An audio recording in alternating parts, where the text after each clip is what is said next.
So thank you to all of you for joining us today. And Girish, a warm welcome. Thank you. It's really a pleasure to meet you again. And of course, on a very separate platform. Um, you've been an icon. You've been running a company. And I must tell you that you are amongst fans here. So I think I'm really embarrassed when you call me icon, and also I'm a very ordinary guy. In fact, before you start, I would like to maybe start off with a joke. See, I want to keep this interesting, so if it gets boring, please feel free to throw something at me, and I want to make sure that we are at least sharing something that I know. And maybe before you start, sorry to interrupt, so I would start with a joke. So when Sanath said there are 100 companies in AI and machine learning, you felt happy because it is something that you're passionate about. I felt happy because entrepreneurs now know how to crack the VC code. So you have to be in tune with the times, right? It was e-commerce in 2008, 2009. It was hyper-local and food tech last year. It's going to be SaaS. Our time is coming. Everything else is out, done and dusted. So, but AI and machine learning, yes, I'm happy that our startups are learning to crack the VC code. So, yeah. Excellent. No, very good. And second, I'm going to make a request on behalf of the full audience here that next time you go and see a Rajnikant movie, instead of 1,500, please take 1,675. Why is that? We'll all come. Okay. Apparently, I hope I can share this. So when this whole thing, media, it was live on ET now. Oh, is it? When one of my friends is working there, she asked me, what's the plan for Kabali movie? And I told her we are planning to book a show for the employees, and she immediately put it on national TV on ET now. I didn't realize that. And they just said they're booking 1,000 tickets on Satyam Cinemas on opening day, first show. And literally, you know what, Economic Times picked it up, Malayalam Manorama picked it up, Dainik Bhaskar picked it up, my employees' in-laws were calling him and saying, your company is in the news. And apparently, there was another interview with somebody, and the producer of the movie actually called Satyam Cinemas and asked, I don't know how many of you know Tamil, it's like, Yaruda in the Kabali Mari, they asked Yaruda in the Girish. Because other brands were spending 20 crores to actually get mileage. We just booked tickets and we got better PR coverage than some of the others. So that's good marketing. We didn't plan for it.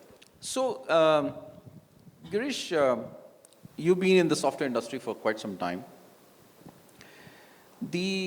So have you. So am I, yes. The Indian software industry, the services industry, has done well for itself. It's over $100 billion industry today. The software product industry, of course, is more recent. You're one of the pioneers there. I believe it's about maybe $3 billion in terms of revenue. If you take all the companies, add up the revenue put together. Let's talk valuation, 40 billion in valuation. Valuation, of course, is much higher, yes. Now, do you think the software India will emerge as a software product giant in the next 10 to 15 years? And if so, what are the contours do you think it will take? I absolutely believe it, and more than believing, before starting Freshdesk, I was fortunate enough to be at Zoho, where when the world was adopting a model where product management and marketing sat in the US and India was being used as an engineering center, 15 years ago or 12 years ago, we were actually building product from Chennai to the world. Between 2002 to 2010, I built a very successful product organization in terms of massive revenues. In Zoho? At Zoho. At Zoho. Yeah, so definitely we not only believe in that, we also, I think, pioneered that. And today, if you look at all the other macro elements, see, for example, when I passed out of college in '96, services was the only available opportunity. Sure. So I spent a brief time at HCL, but then moved into product companies. But if you look at the broader macro environment today, there are enough people who have gone abroad, seen success, made some money, and have the worked in product companies, come back. Now there is things like AWS and Google Cloud where you don't have to invest crores in data center. So I think everything is pointing towards a favorable environment where India can win in products. And more than just win in products, like we can create differentiated products, differentiated business models, where it is hard for a US company to copy us. And if you understand the model strength, that if you play to our strength, we can actually beat US companies in their own game. And what do you think are the sectors where new product innovation is taking place? SaaS and cloud is, of course, a very vast, broad horizontal. But any specific sectors which you think are most exciting? So let me tell you very clearly, I know what I don't know. So I am not a VC to know multiple sectors. I only know B2B SaaS or B2B software. And that too, software that's used inside companies. I've built multiple of those. I don't know consumer, I don't know fintech, I don't know many of those. So I would probably not be the best person to answer that. Okay. Now, if you look at the software startups which are there, we as investors see many of them in the market space. Now, one of the things which we are seeing, and maybe go back to your experience, how you scaled, we are seeing that SaaS companies in the early days scale rapidly, maybe reach revenues of 25 lakhs to 50 lakhs a month, and then they sort of stall. Why do you think that happens, and what's the way out? How did you scale up at that level? I will try to answer this. I don't think there is a definite general answer. Sure. Because the situation could be different for each company. But I can tell you some patterns that I see from other startups who come to me for investment or mentorship or things like that. So one of the things I'll talk about what worked for us. See, I think the fundamental is understanding your business model and actually making sure that you perform all the activities that lead to a repeatable customer acquisition. Right. Now, I have seen many entrepreneurs who say that they're building multi-tenant SaaS, but they will have like 6 customers in India, and they would have done a custom deployment for each customer and have, there are also some of your portfolio companies here. So maybe I'll take the liberty of giving an example of my friend Vinod, who's in this room. Vinod. Yeah, there you go. So, no, he came to me and said, how do I build, I forgot the term that he used. So, do it yourself SaaS. I said, there is no such thing as do it for them and do it for yourself. If you're SaaS, you're multi-tenant SaaS from day one. So, when we had 6 customers, we had those 6 customers from 4 continents. When we talk about online acquisition, I did not speak to a single customer, meet face to face with a single customer till we got 100 customers. The first customer or prospect that I met face to face was Deep Kalra, and it was because I wanted to meet Deep, not because I had to sell to him. So, but what I have seen as a pattern here is many of our entrepreneurs actually say that they are global, they are online acquisition, but they go to events like this and try to sell to you and to somebody next. That doesn't matter, because the 6 or 10 people who give you money because you know them are not proving your business model. The sooner you prove your business model, that's the key to scaling, is one big thing which I found most people lack. Broadly, when I say business model, I know it's very generic and cliched, but see, without going into too much detail, there are horizontal SaaS and there is vertical SaaS. So horizontal SaaS is where we play, like customer support, CRM, etc. Vertical SaaS is something like where Capillary plays, or let's say a healthcare, hotel management, hotel logics, and things like that.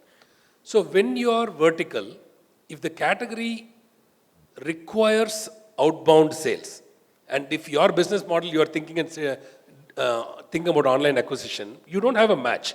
Like you're going to struggle. In horizontal, you can do a lot of online acquisition. In vertical, you may have to, because it's larger clients. I met a company today which was doing route optimization software for e-commerce players, delivery companies. Now, this company is asking me, can I do it yourself SaaS? Meaning, so I'm telling them your customers are like Big Basket and let's say the big delivery companies.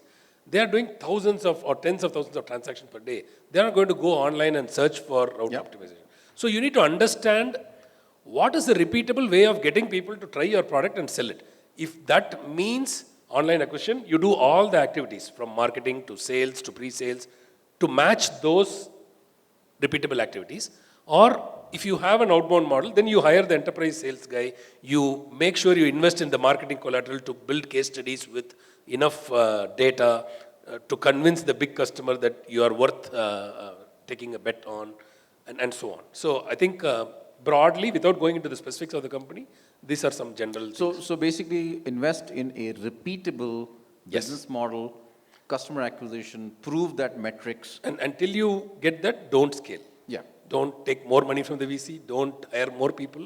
So first, nail the model and then scale. That's a good point. Until you scale, until you prove the model, maybe in 5, 6, 10 customers, don't scale. Right.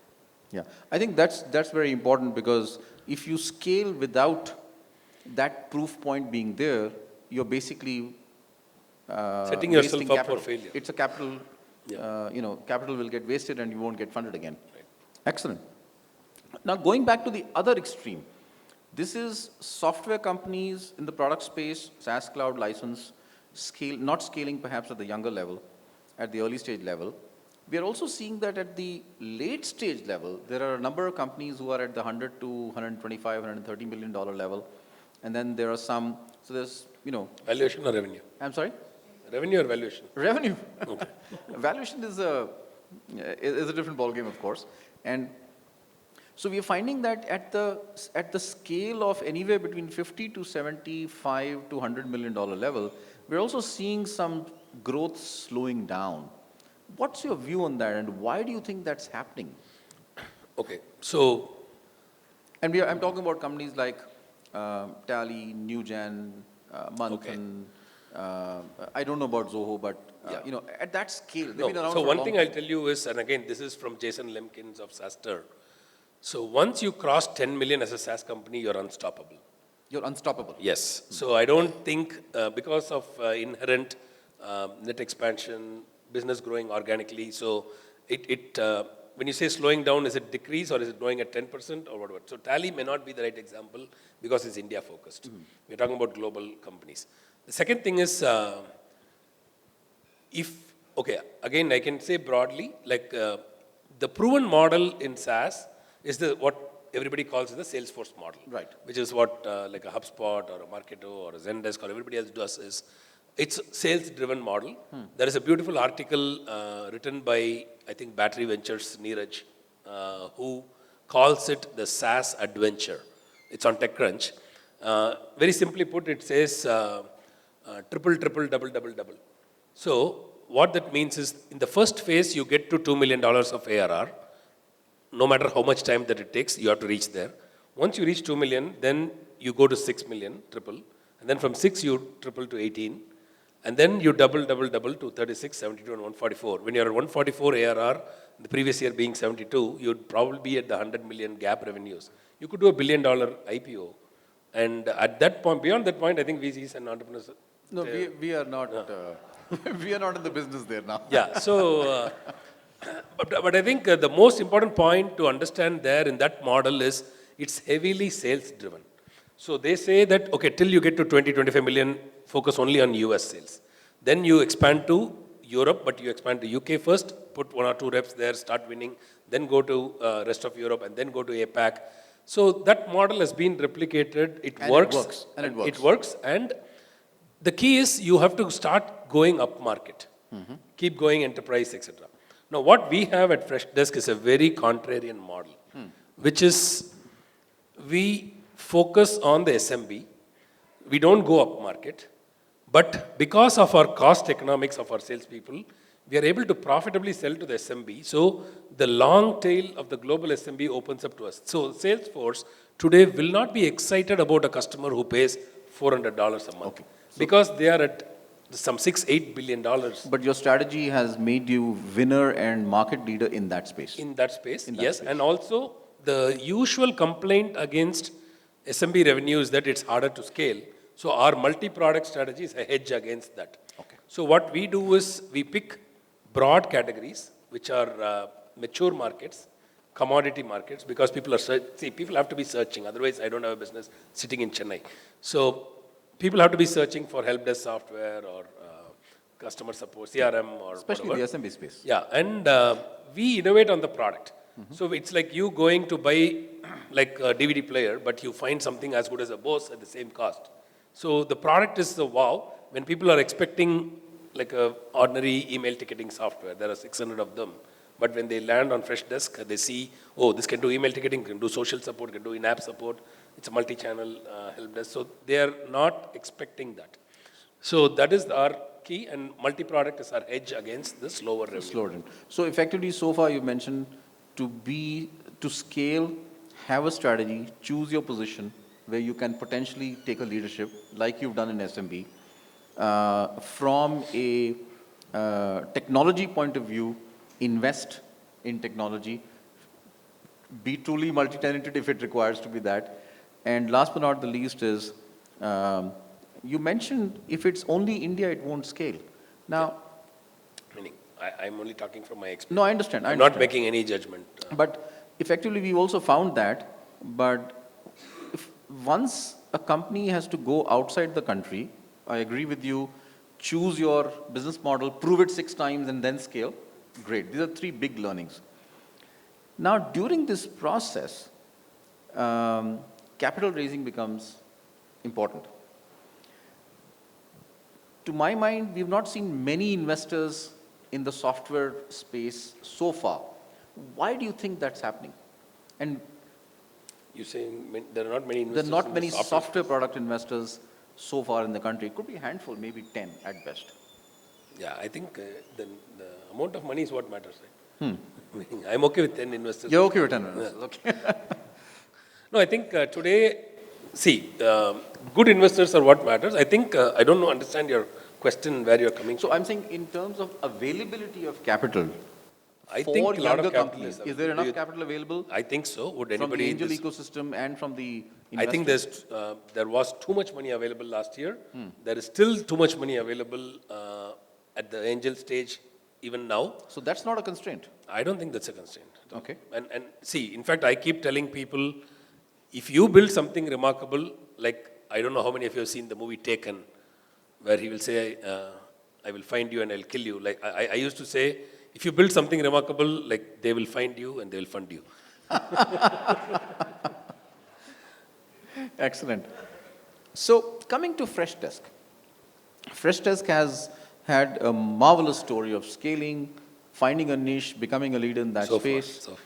So far, and of course, we all wish you all the best. So tell us how you started Freshdesk. Okay, so, I will first issue an apology to people who have heard the Freshdesk story again and again and again, so please pardon me. Because I told Sudhir, many people may know and I don't want to be boring on stage. So I'll quickly mention 3 points. One, I've been with Zoho for 10 years, built sizable business, learned a lot, had confidence that I could build something on my own, number one. Number two, there was the biggest reason or the push came from a personal event. There were 2 things. One is starting the company and the idea behind Freshdesk. Starting a company was thanks to a competitor who raised prices. I was actually 36 years old, 2 kids in school, just bought a home, 50 lakh home loan from HDFC Bank.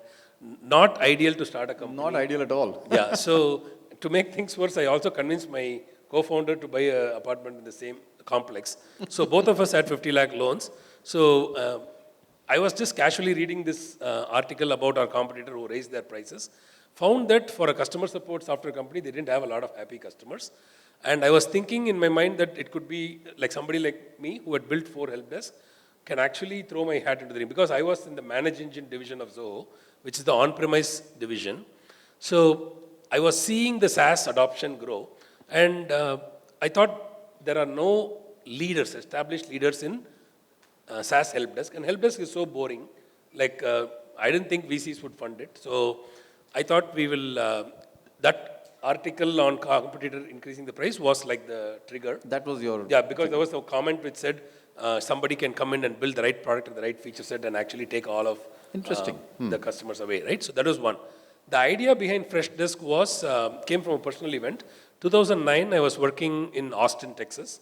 I moved back to Chennai. So I shipped all my stuff back to Chennai. 2.5 months later, my stuff arrived. My TV, 40-inch TV was broken. Like it would play, but half of the screen would be like gone. So I thought I had purchased insurance, so they should give me the money. Tried contacting the company via phone and email. Long story short, 5 months passed, 5.5 months, multiple email threads, multiple phone calls. They wouldn't even tell me which insurance company underwrote the insurance. I got frustrated and shared my experience on an online forum called R2I Club Forum. People who have moved back from the US to India will know that Return to India Club Forum. So the community started engaging because I wanted to hurt them in lead gen. I got the recommendation for that shipping company in that forum. So I wrote my experience with pictures of the TV. Community started engaging. The next day, the president of the company apologized, and the next day, money was in my bank. Excellent. Now, as somebody who had built 4 help desks and tried calling customer support, this was a fundamental moment in customer support. It was a paradigm shift. As a customer, when I contacted the company through phone and email, the company had so much power that they could get away with not refunding my money. But when I took on the brand on a social media, in 2 days' time, they did the right thing. Now I started researching, I found the same thing happening on Twitter, and you have to understand, 2010, Twitter was really early. Many people were figuring out what Twitter was. The same thing was happening on YouTube, the same thing was happening on Facebook. So that was the idea, to build a fresh help desk beyond phone and email, and that's why we called it Freshdesk. So Fresh Help Desk, which not only handles the traditional channels of support like phone and email and chat, but also does social channels like Twitter and Facebook. Very nice. And did you have initial anchor customers who supported you? No. So because we understood our business model, our first customer, actually, we released the product on June 7th. On June 10th, this is a college called Atwell College from Perth, Australia. This guy came online, signed up for the trial, spent 2 hours on the product, put his credit card and paid $38 for 2 agents. Very nice. So he's still a customer, now paying $358 or something per month. So we did not initially bank on social. As I told you, we understood that the core market was still thinking customer support and help desk means phone and email. So we started with that, but also built the social. So customers started coming in for email support and phone support, but then they saw the feature, started adopting it. So in the initial stages, and later on, of course, but pricing is a very important aspect. Now, I've seen many companies sort of saying, hey, since I'm new in the market, let me just sort of make it inexpensive so that there's no resistance from the customer. A, what's your view on that? And secondly, how did you price the product? Maybe for different geographies, did you move up the price chain? Yeah. So, very good question. My belief is very simple. Never lose on price. The other point is, it could be contrarian, but I don't care, because I know my customers are... See, I know that when we started, we are a no-name brand. Like, we cannot go and say, you pay me $30,000 or $50,000. I am not meeting the customer face-to-face. Now, I know that the initial people who are going to come to me are people who don't have the budget to go and buy an expensive US product. So we understood that. So that's why our initial customer base were all education, non-profits, real small SMB. When Axel gave us a term sheet, our average revenue per customer was $30 per customer per month. Per month, okay. Okay. So, but when they saw the customer base, it was no anchor customer, no name companies, very, very small companies, but there were a bunch of those. It's all strangers opening up the wallet. And this is what I would like to tell entrepreneurs here. So if you know Girish and Girish pays you money, or if you know Sudhir and Sudhir tells I'll use it for IDG, doesn't count. Strangers opening up their wallet and paying you is what Payment proves, is important. Yeah. And to continue on that, pricing, we started pricing with very, very low. We didn't want to lose on price. We had 3 plans, 9, 19, and 29. But one thing we know that as your brand develops and grows, we use our strength being in India. So you don't have to slot yourself into that. So you can build more. So we built more features, and then we introduced a $49 plan, and then we introduced a $79 plan with more features so that we can extract more money from customers. So effectively, low pricing was never a strategy. No, low pricing was the strategy. Was the strategy? Yeah. Okay. Because in some of our companies, we found that the companies go into a pricing mode, and the gap between the competitor and the early days may be very high, but it's not a bad idea to improve the pricing, and especially if you go between US and UK, one is in dollars and one is in pounds. No, you can improve the pricing. You That's can what I'm improve saying. significantly. We started low, and as we started gaining customers, see, Okay. when you're a no-name company, you don't have a brand. So I call it the Saravana store strategy. I don't know, people in Chennai will understand. So, so Saravana stores is like the Walmart of Chennai, right? So people, they have to buy. There is the market at the bottom of the pyramid. Right, but it's over a period of time. Over a period of time, you can build more features, more features introduce and higher price it plans. Yeah. The only important lesson which you can learn from our competitor is make sure you grandfather your pricing on the existing customers. Right. Don't try to get greedy and increase the price on your existing customers. That will backfire. Absolutely. So how did your And that is how Freshdesk was born. how did your competitors react to a company like Freshdesk coming in? Yeah, so basically there is a famous story which happened in December 2nd, 2011. So on December 1st, we actually announced our Axel funding. So our biggest competitor at that time thought that we would be small fish, India company will go away and die soon. They didn't really treat us important, but when we announced the Axel funding, that added some credibility, I guess. So on December 2nd, we were attacked on Twitter by some analyst in New Zealand who called us a rip-off. Now, it looks like a rip-off of Zendesk. So then I actually went on Twitter. I knew this guy because we had hired him as a blogger in Zoho. He didn't know that. So I went and replied on Twitter saying, why do you say this? You haven't, that's a good thing in SaaS. If he had signed up for a trial, I would know that. So I told him, you have not even signed up for a trial. You have not seen the product. How can you call me a rip-off if you have not even tried the product?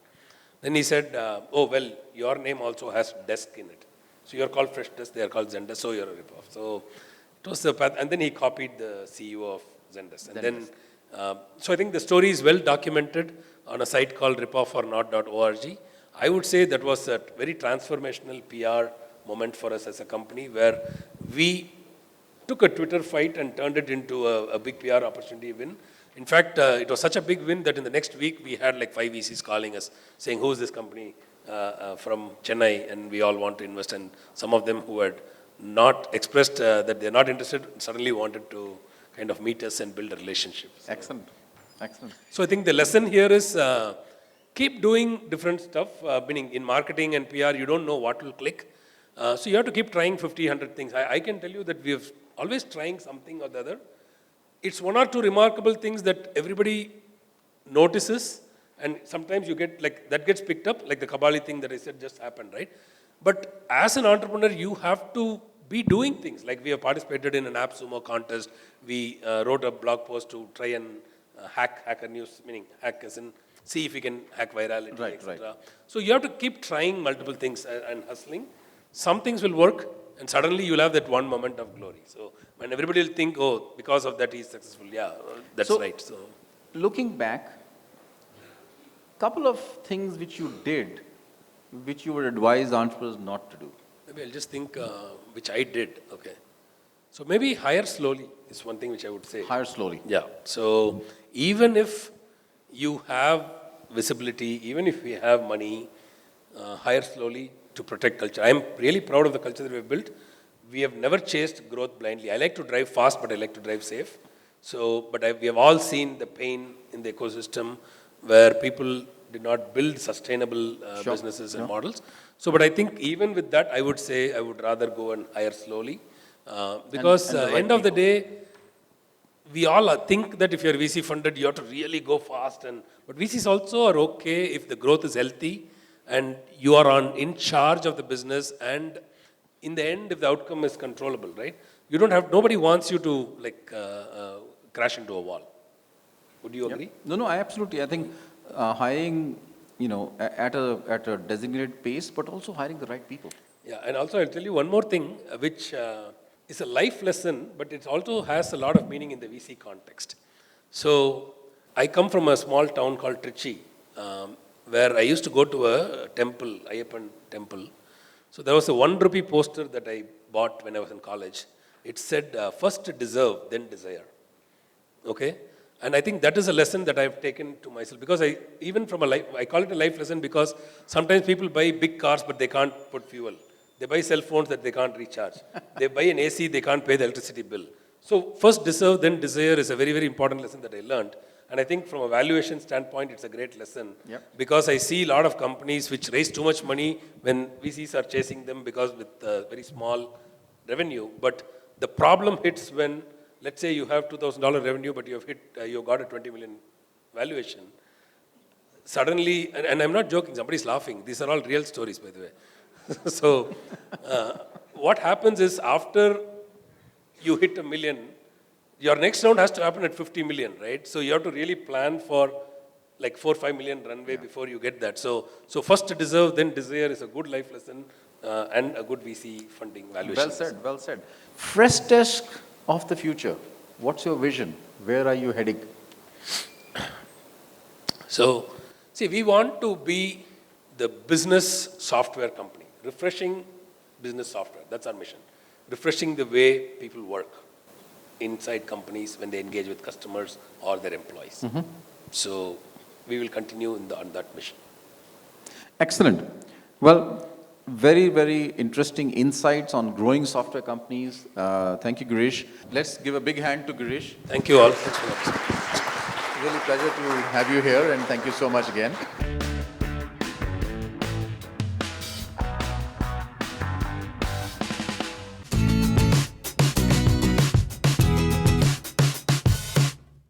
ProFit is, we're trying to have that as a single brand under which we provide everything that somebody needs to get healthy.